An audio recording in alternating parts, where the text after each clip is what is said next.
Breaking news చూస్తున్నా. Municipal ఎన్నికల ప్రచారంలో భాగంగా BRS working president Kalvakuntla Taraka Ramarao Vikarabad జిల్లా తాండూరులో పర్యటిస్తున్నారు. బీఆర్ఎస్ పార్టీ అభ్యర్థులకు మద్దతుగా ప్రచారం నిర్వహిస్తున్నారు.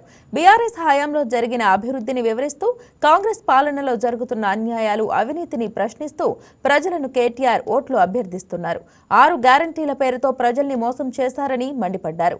100 రోజుల్లో హామీలు అమలు చేస్తామని రేవంత్ ప్రగల్భాలు పలికారని చెప్పారు.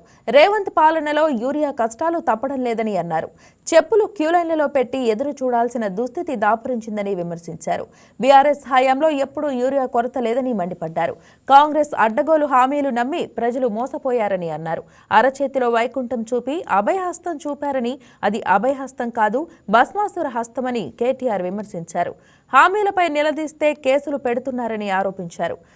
420 హామీలు అమలయ్యేదాకా ప్రశ్నిస్తూనే ఉంటామన్నారు. చూపెట్టి అభయహస్తం అన్నారు. అది అభయహస్తం కాదు, భస్మాసుర హస్తం. నెత్తిమే మనం ఆ శైలి నెత్తి మీద పెట్టుకుంటే మనమే కాలిపోతామని కేసీఆర్ సార్ చెప్పిండు. మీరు ఇనలేదు, తాండూరోళ్ళు ఇనలేదు. ఇనక ఏం చేసిండ్రు? ఒక తప్పు ఓటుకు 5 ఏళ్ళు ఇవాళ ప్రజలు బాధపడే పరిస్థితి వచ్చింది. ఒకనాడు కేసీఆర్ ఉన్నప్పుడు ఎట్లుండే? ఒక ఆటో అన్నకు ఒక 500 రూపాయలు ఇస్తే పొలం కాడికి తీసుకొచ్చి యూరియా బస్తాలు వేసిపోతుండే. ఇలా యూరియా దొరుకుతుందా? యూరియా దొరుకుతుందా? మళ్ళా చెప్పులు లైన్ లో పెట్టి యూరియా దుకాణం కాడ నిలబడే రోజులు వచ్చినాయి. మీ అందరు చూస్తున్నారు.